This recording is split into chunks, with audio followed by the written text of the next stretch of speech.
At 6:30 in the morning, local time, on October the 7th, 2023, the Palestinian Sunni Islamic fundamentalist group known as Hamas made an announcement. The start of Operation Al-Aqsa flood. To hear Hamas tell it, over 5,000 rockets were on their way to Israel at that very moment, with potential to wreak havoc all across the world's only Jewish state. Minutes later, Israeli media reported the arrival of thousands of rockets on Israeli territory, and then the real attacks began. Palestinian militants would steam into Israel by air, land, and sea, killing civilians, taking hostages, and razing the neighborhoods that they attacked. Dozens of battles and skirmishes have broken out across the Israeli landscape as both Israeli and Palestinian civilians run for cover. At the time of writing, this invasion is just hours old, but given the sheer size and scale of Hamas's attack, it's safe to say that this is not just any other day in Palestine. So today on More Graphics, we're presenting our first special episode on Israel's rapidly unfolding crisis, but almost certainly not our last. We'll be covering the first few hours of the attack, the critical context to explain what's going on now, and the early analysis both on the present and on the future of this newest global flashpoint. And in the days, weeks, and possibly months to come, we'll be returning to this topic as often as is necessary in order to cover a conflict that could do more than just turn Israel upside down. Pandora's box has just been blown apart, and depending on where this emerging war goes, it may well rewrite the balance of power across the entire Middle East.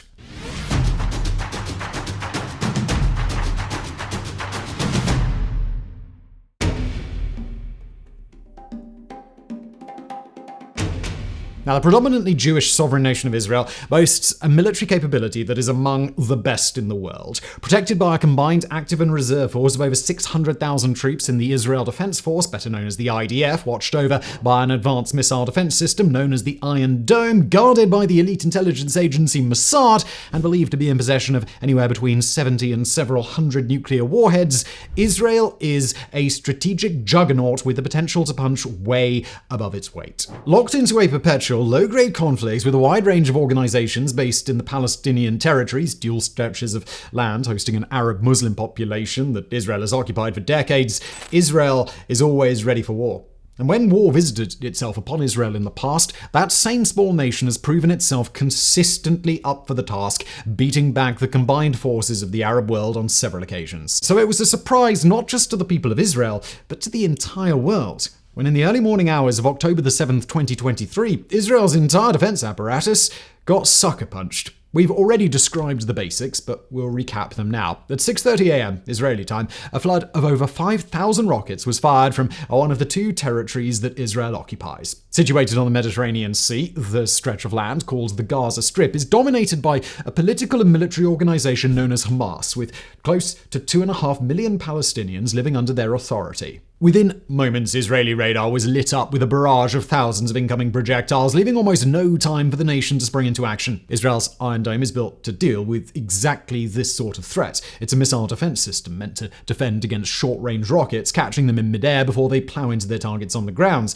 And the reason that it exists is in order to deal with attacks just like this one. Hamas launching rockets into Israel, it's nothing new, and it's an issue that the Iron Dome has dealt with thousands of times now. But it's not built to intercept thousands of missiles all at once, and although it's unclear just how high a percentage of Hamas's alleged 5,000 rockets were able to break through, the Iron Dome couldn't stop them all. In the cities of Tel Aviv, Herzliya, Ashkelon, and elsewhere, numerous explosions were reported, and communities closer to the Gaza Strip withstood attacks of their own. But these rockets were just the first wave. At the same time as Hamas's rockets took to the air, the organization's military commander in Gaza, Mohammed Deif, announced that Operation Al-Aqsa flood had commenced, and that the initial attack was only the first stage of what Hamas had planned. Deif issued a call to Palestinians not just in Gaza, but in the West Bank, the other stretch of territory that Israel occupies, as well as Palestinians living in Israel proper and Muslims around the world, to take up arms and attack Israel together.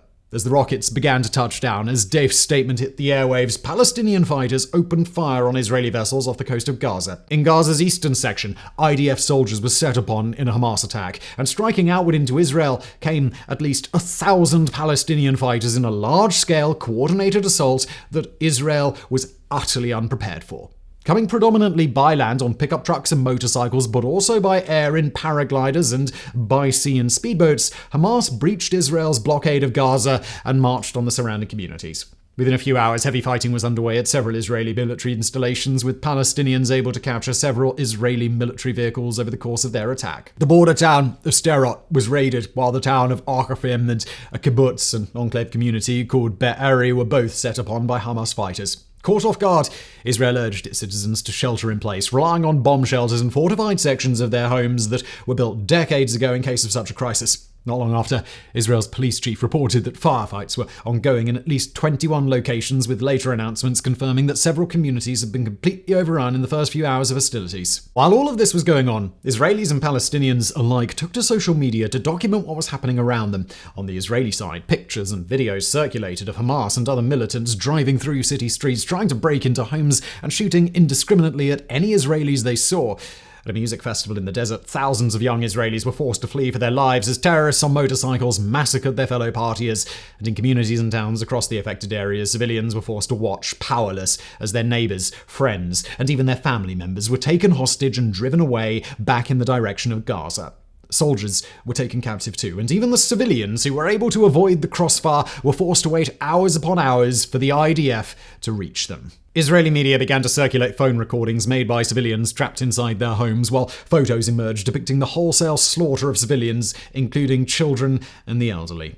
On the Palestinian side, the first retaliatory attacks began to arrive via airstrikes on purported Hamas targets, while checkpoints and IDF bases were locked down.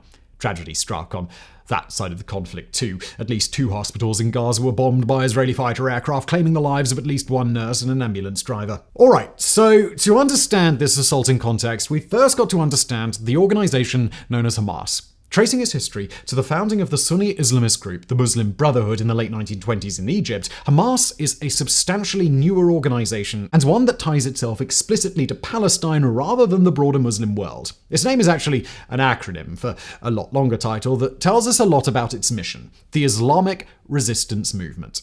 Its core beliefs mirror those of many Palestinian organizations that Israel is an occupying power, an illegitimate state, and an overlord from which the people of Palestine must be liberated. Unlike other Palestinian state structures, most prominently the Palestinian Authority in the West Bank, Hamas boasts a robust and effective military wing. It's designated as a foreign terrorist organization in the United States and the European Union, as well as in Israel, and functionally speaking, it controls the land known as the Gaza Strip, that same Palestinian enclave from which the attacks of October the 7th were launched. In a situation like this, understanding the scope and scale of the resulting casualties is vital in order to understand precisely what we're dealing with. But at the time of writing, that's information that we simply don't have yet. Early estimates place the dead at some 300 Israelis, with nearly 1,600 injured and 53 captured. And on the Palestinian side, 232 people are believed to be dead, with nearly 1,800 injured. But in all areas, these numbers are almost certainly a drastic undercount. IDF forces still struggle to reach some areas that have been overrun, while those trying to count the dead are still hard at work doing just that. Already, these numbers place October the 7th, 2023 as one of the deadliest days for Jewish civilians in the nation's history. But if the numbers swell as high as some experts believe, then we may be looking at thousands dead and tens of thousands wounded when all sides are combined. And that, tragically, is just day one. By the evening hours of October the 7th, Israel's longtime on-again off-again Prime Minister Benjamin Bibi Netanyahu was ready to make a statement. It was something that, by now, the world had been waiting for all day, knowing that whatever Netanyahu said would set expectations for what came next. And did it ever? אזרחי ישראל, אנחנו במלחמה. לא במבצע, לא בסבבים, במלחמה. הבוקר חמאס פתח במתקפת פתע רצחני נגד מדינת ישראל ונגד אזרחיה. As Netanyahu described, Israel had set its priorities. First, clear the affected areas of Hamas terrorists, then mobilize Israel's substantial reserve forces in order to fight back on a scale and intensity that the enemy has so far not experienced. Netanyahu, referring to Hamas, said, האויב ישלם מחיר שהוא לא ידע כמותו. In follow-up statements, Netanyahu's sentiments were echoed across the Israeli leadership, and the response was clear. After the initial Hamas attack was dealt with, there would be no focus on de-escalation and no time spent working towards reconciliation with the people of Palestine. Instead, the thing that came next would be retribution. Swift, uncompromising, and utterly overwhelming.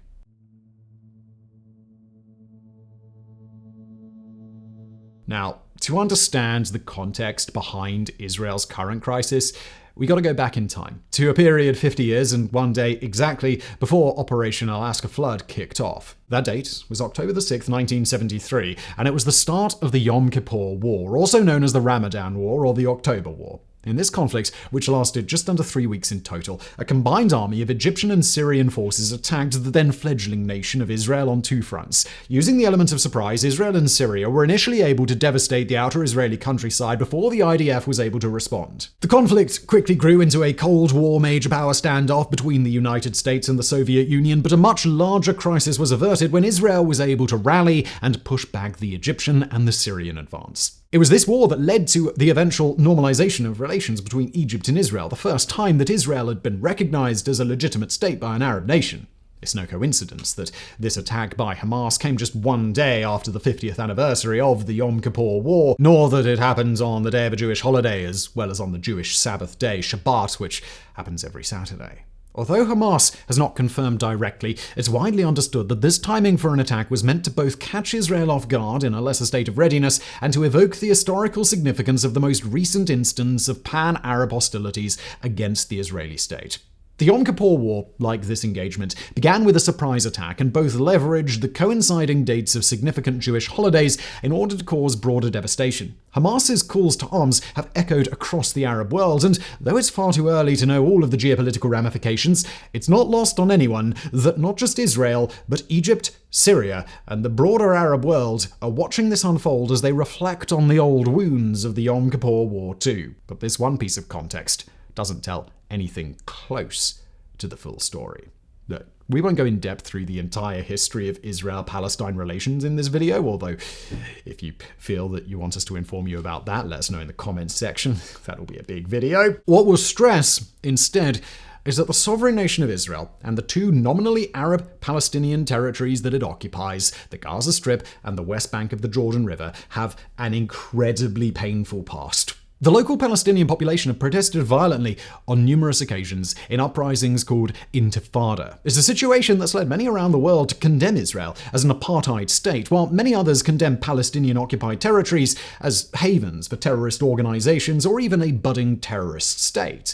It's an issue where any person who has an opinion at all probably has a very forceful one, and an issue where common ground is found about as often as rainstorms sweep across the sun-baked Gaza landscape. The current growing conflict is not the first large-scale outbreak of hostilities here in recent years. In the summer of 2014, the abduction and death of 3 Jewish teenagers and a suspected revenge killing of a Palestinian teenager set off a round of violence in which Hamas would fire almost 3,000 rockets in Israel's direction. Those attacks and the resulting Israeli military push into Gaza resulted in the deaths of 73 Israelis and 2,251 Palestinians. In 2018, a protest at the border between Israel and the Gaza Strip led to the deaths of 183 demonstrators and parallel hostilities that saw over 100 rocket launches into Israel and some 50 Israeli strikes on Gaza. In May of 2021, protests devolved into violence yet again, with Israeli bombardment killing hundreds more Palestinians and attacking non-military infrastructure from residential buildings to healthcare facilities, while sustaining the loss of 13 Israeli lives. This recent history of conflict has led many in the West to avoid letting their guard down around Israel and Palestine, instead fearing that a third intifada, a successor to the ones that have happened before, could break out in the near future. By definition, this would consist of an attack or large-scale retaliation by Palestinian forces, which would then continue into a long-term resistance movement. That description, of course, bears an eerie resemblance to the violence that we're seeing today. In the two intifadas past, Palestine continued resistance for several years before eventually being pushed back, with the deaths of around 200 Israelis and around 2,000 Palestinians over the course of the first intifada. The second one was about 1,000 Israelis and 3,000 Palestinians. So even before the outbreak of this current conflict, international observers have been long concerned that a potential third intifada could be even worse. Now, tensions in Israel began bubbling towards an explosion in the waning days of 2022, when Netanyahu claimed his seat at the top of Israel's Knesset for the third time in his career. When he did, it was with the help of a coalition between Bibi's own right-wing political party, Likud, a generally conservative party called Shas, a far-right anti-Arab party called Otzma Yehudit, or Jewish Power, and several other parties that are either far-right or represent ultra-Orthodox Jews. Taken together, Netanyahu's coalition is the most far-right and the most overtly religious in Israel's history, and they've got a number of policies that the people of Palestine really aren't into. Netanyahu has pledged to prioritize the expansion of Israeli settlements in the West Bank, as well as the development of new settlements, and his national security minister, Itamar Ben-Gvir, has been convicted of racist incitement against Arabs in years past. Even before the establishment of Netanyahu's coalition, 2022 had been especially deadly for Israel and Palestine, with repeated Palestinian attacks on Israeli military personnel and Israeli operations in the West Bank, including almost nightly raids on Palestinian targets in response. In 2023, things only got worse, with Israel's raids becoming increasingly deadly and resulting in skirmishes more and more often. On the other side of the conflict, Palestinian attacks against civilians have left many Israelis dead, despite their having little to no affiliation with their nation's military actions. Israel has long held Palestine's governing bodies responsible for individual Palestinians' attacks, even on occasions where the perpetrators are believed to have been lone wolves, and Palestinians similarly condemn Israeli military operators for the deaths of civilians caught in the crossfire when those operations devolve into gun battles in refugee camps and thickly settled areas. So too, do many Palestinians believe their own Palestinian Authority in the West Bank is complicit in Israeli operations, even as those operations increasingly involve the demolition of Palestinian homes to make way for Jewish settlers.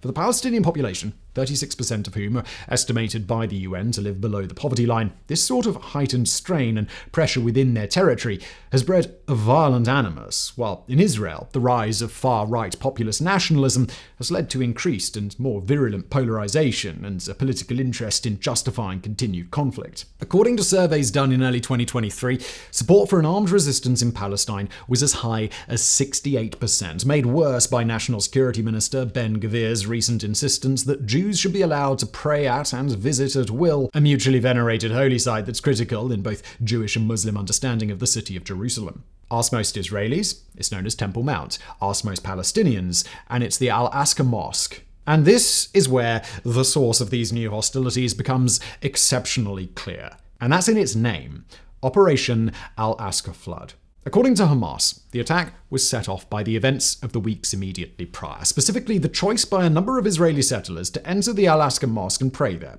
According to Hamas, as well as many unaffiliated religious leaders in Palestine, this constituted desecration of the mosque, even as, from the perspective of those settlers, it represented a proper fulfillment of religious obligation. Now, for those of our viewers who don't have a horse in this Judaism versus Islam debate, we've got to emphasize this distinction matters to people on both sides of this conflict, to the point that bloodshed, in some people's eyes, could be justified. Also, inflaming tensions have been a series of clashes along the fence that separates Israel and Gaza, for which the two sides very recently negotiated a truce. But at the same time, we've got to acknowledge the scale and scope of Hamas's attack. This is not an impromptu effort to organize a retaliatory strike after an affront that happened just a few days ago. It is a coordinated, large-scale attack that was almost certainly planned over the course of months. Whether the recent developments at Al-Aqsa Mosque were an accelerant to plans that were scheduled for a later date or a convenient pretext for an operation that was already supposed to go down on October 7th, it's impossible to say, but it is transparently obvious that the resources and strategic planning involved in this assault go far beyond just 1 week's work. And if, indeed, that is the case, then Israel must reckon with yet another dangerous truth. Hamas understands that this fight is only just getting started.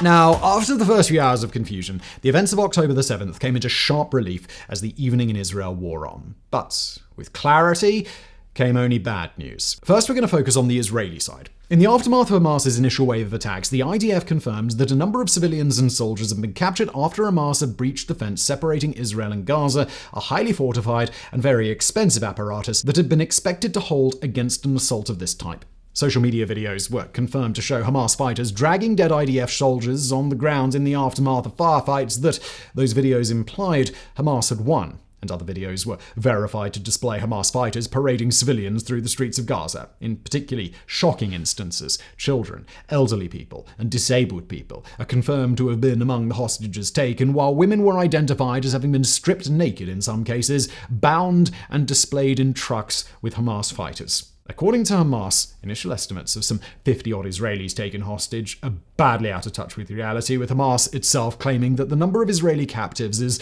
several times greater than the dozens that Israel describes. In response to the growing hostage crisis, Bibi Netanyahu has vowed revenge against anyone who harms Israeli captives, a sentiment that's certainly well received in Israel, but one that doesn't account for the true magnitude of the hostage crisis that's unfolding. With these hostages most likely scattered across Gaza, they're likely to be used as collateral or even human shields in the hostilities that come.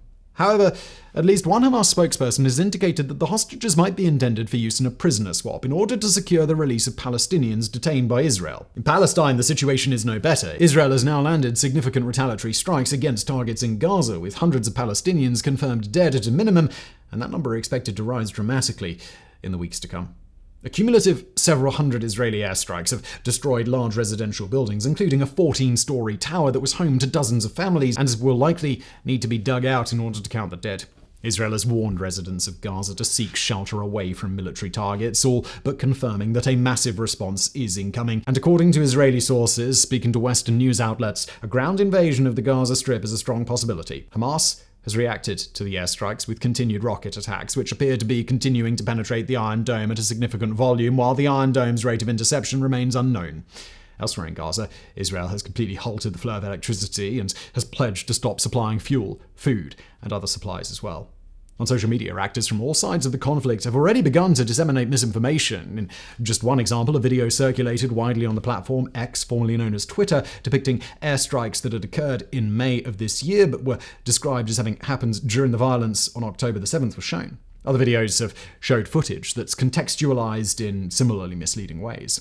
Both the Israeli government and Hamas have taken to social media to make their cases to the world, and civilians distributed their own accounts of the day's events as well. As information, misinformation, and outright disinformation began to saturate the online space, so did calls from Israelis desperately trying to find their loved ones in hopes of figuring out who has simply gone missing, who has been captured, and who has been killed.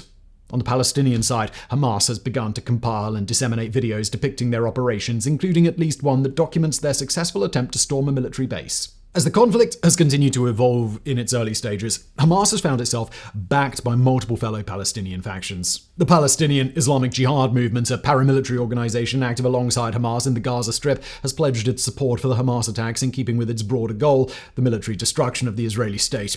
The Popular Front for the Liberation of Palestine and the Democratic Front for the Liberation of Palestine have also gotten in on the action, throwing the might of each group's Marxist-Leninist militants behind the Hamas's banner. Further, Palestine's national resistance brigades have shown their willingness to participate as well. At the time of writing, the major Palestinian organizations of the West Bank have yet to take up arms, and moreover, there's little indication of just how many fighters Hamas might or might not have at their disposal. Certainly, the 1,000-ish attackers who marched through Israel are not the only fighters Hamas has, but how substantial their military might is will demand time and probably violence in order to measure. At present, airlines that serve Tel Aviv and other Israeli airports are cancelling flights, while citizens begin to move away from areas of Israel and Palestine alike that many fear might turn into war zones in the coming weeks. At the same time, Israel has begun to circle the wagons, taking up defensive positions and preparing to deal with the potential for invasion by one or more of its many Arab neighbours. The most significant threat comes from Lebanon, where the Islamist movement Hezbollah has its own long history of firing missiles into the northern reaches of Israel, and where renewed attacks or even a ground invasion by Hezbollah militants are now entirely within the realm of possibility. Hezbollah has congratulated Hamas on its attack and added that they believe that the will of the Palestinian people and the rifle of the resistance is the only alternative to face occupation. In the early hours of October the 8th, Hezbollah officials claimed responsibility for attacking 2 radar sites within Israel as well as 3 Israeli settlements, although whether this will ultimately be an isolated incident or set off a fresh round of hostilities remains to be seen. As an all but inevitable retaliation eventually goes down in Gaza, there are no promises that other nations won't hop into the conflict in defense of Palestine, potentially even prompting direct involvement from the nation of Iran. In fact, according to the Council on Foreign Relations, the head of Iran's paramilitary Quds force has met with Hamas, Hezbollah, and the Islamic Jihad recently, with a non-zero possibility that these attacks by Hamas are the direct result of those talks.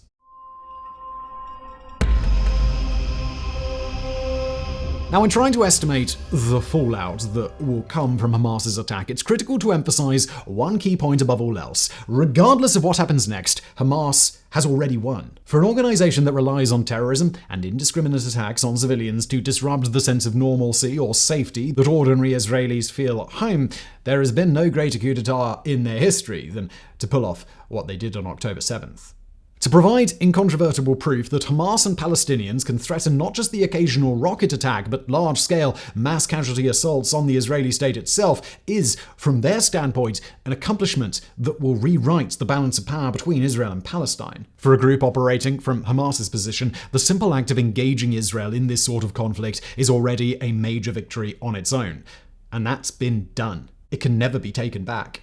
Then there's the Israeli side of the equation, a military-industrial powerhouse that is now forced to acknowledge that it was not nearly as prepared for this sort of attack as it had initially believed. We'll start with the Iron Dome, a missile defense system that was revered across the world for its effectiveness, but has now, quite clearly, been pushed past its breaking point. The Iron Dome appears to be functioning normally, but like all missile defense systems, it can only deal with so many threats at once. The number of incoming rockets it intercepted is not yet public knowledge, but it was less than the 5,000 that Hamas launched across the border. And so, too, does this attack represent a catastrophic failure of another Israeli strategy, known colloquially as mowing the grass. Under this strategy, Israel has long viewed Palestinian resistance as a sort of war of attrition in which intermittent crackdowns and raids are enough to deter Hamas from launching full-scale assaults, likened to the way that trimming grass on a lawn prevents it from becoming overgrown. But Hamas's attack flies directly in the face of that doctrine, proving its effectiveness in the span of just a couple of hours.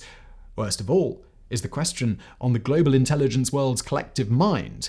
How the hell did Israel miss this? The build-up of over 1,000 fighters, over 5,000 rockets, and all the logistical infrastructure required for an operation of this size simply cannot exist without leaving a trail. In a zone so thoroughly surveilled by Israel's Mossad intelligence network, widely regarded as one of the most elite spy agencies in the world, there are only two possibilities. Either Mossad learned about this attack in advance and didn't notify the Israeli public, or they somehow completely missed the signs until it was too late. Considering the complete military unpreparedness of Israel in this case, it seems more likely than not that this constitutes a complete intelligence failure. And the former chief of Mossad has even taken the extraordinary step of claiming that the organization, indeed, had zero advanced knowledge of an attack. Said Ephraim Halvey, "We had no warning of any kind, and it was a total surprise that the war broke out this morning." The United States, which worked clearly with Israeli intelligence, has confirmed that it had no idea that the Hamas attack was coming, and as of now, it appears to be the US and Europe who will be picking up some of Israel's slack for the response, rather than Israel sharing intel with the West. Said former CIA employee Mark Polymeropoulos, "This is Israel's 9/11. Not since 1973 has there been such a catastrophic intelligence failure in Israel. It is almost inconceivable how they missed this." Just as important as the military intelligence aspect is the political implication that Hamas chose this particular moment to attack for a reason, and probably not one that's so simply explained as just happening to coincide with the 50th anniversary of the Yom Kippur War. It's no secret on the global stage that Israel's coalition is walking a tightrope, trying to ram deeply unpopular reforms through the Knesset and alienating large swaths of the Israeli population. In the months preceding Hamas's invasion, hundreds of IDF reservists declined to participate in training sessions or pledged not to report for duty in protest of the Netanyahu coalition's ongoing efforts to hobble the Israeli Supreme Court. In fact, Netanyahu's reputation and his ability to cling to power are more in doubt than ever, with the real possibility that even without the invasion, his coalition may have collapsed sooner rather than later. It's in this moment of perceived weakness within the Israeli state that Hamas chose to strike, and if their calculations are correct, then Israel's internal divisions might not be finished playing out. Internationally, the attack has been met with a mixture of shock and dismay by Israel's key allies, many of whom appear stunned that such a breach of Israel's border with Gaza was even possible in the first place. In the United States, President Joe Biden has condemned the attack and offered support to Israel, while the Department of Defense has offered its support in ensuring that Israelis are shielded from harm. United Nations officials have stressed the risk of further escalation and emphasized the danger to civilians. Germany, France, Canada, and the UK have thrown their support behind Israel, while most of Israel's neighbors in the Arab world have called for restraint and intense focus towards immediate de-escalation. Iran, for its part, has thrown its support behind Hamas, while state TV made sure to circulate footage of Iranian parliamentarians chanting "Death to Israel." But outside of the official statements made by each nation, the overwhelming consensus among both public servants and non-government analysts is one of astonishment at what's happened. Put simply, no one saw this coming. Continued escalation in general, sure, but not a full-scale assault. Not right then. And on the world stage, it's impossible to understand this issue without understanding normalization, or that is, an ongoing effort to establish peaceful relations between Israel and each member nation of the Arab world. In the last few years, Israel has normalized relations with Sudan, Bahrain, Morocco, and the United Arab Emirates, but there's a far bigger prize just starting to come within Israel's grasp: a normalization of relations with Saudi Arabia. Along with Iran, Saudi Arabia is one of the Middle East's biggest power players, and while the normalization process has certainly been complicated, it's been on track for months now. For Hamas and all of Palestine, that's largely seen as bad news. After all, normalizing relations with Israel would be tantamount to Saudi Arabia endorsing Israeli occupation of Gaza and the West Bank, thus turning its back on the people of Palestine in totality. Hamas hasn't been shy about the connection here. Speaking to Al Jazeera, the organization's spokesman Ibrahim Hamad stated that Hamas's attack on Israel is absolutely a message for Muslim countries who wish to normalize diplomatic relations with the country. Hezbollah has voiced its own agreements with that statement, urging Arab nations to reconsider viewing Israel as a potential ally.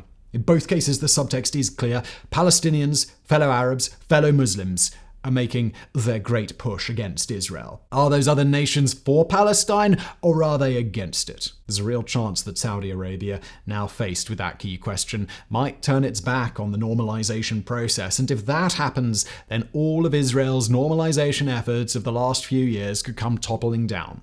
What that means, either for Israel's diplomatic and geopolitical isolation, or for the possibility that major Arab powers might send material support to Hamas, remains to be seen. As we conclude today's video, we've got to emphasize that we hope beyond hope that both sides of this conflict will work towards a peaceful resolution. But at the same time, we have to acknowledge that peace is most likely a really long way off. There's no way around it. Hamas chose this fight, and they chose this fight now, with a full awareness of just how difficult such a conflict will be. Regardless of the winners and losers of each of Israel and Palestine's most recent flare-ups, history shows that violence between the Israeli state and the Palestinian resistance almost always concludes with a far greater loss of life on the Palestinian side.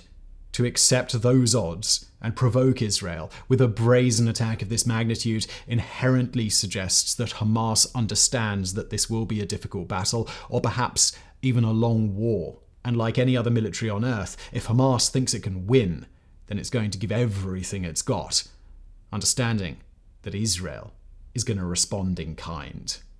We'll keep you abreast of the developments in Israel as best we can in the coming weeks. For now, though, we've got to conclude our explanation of what we know and of what we think we know in order to observe and learn from what happens next.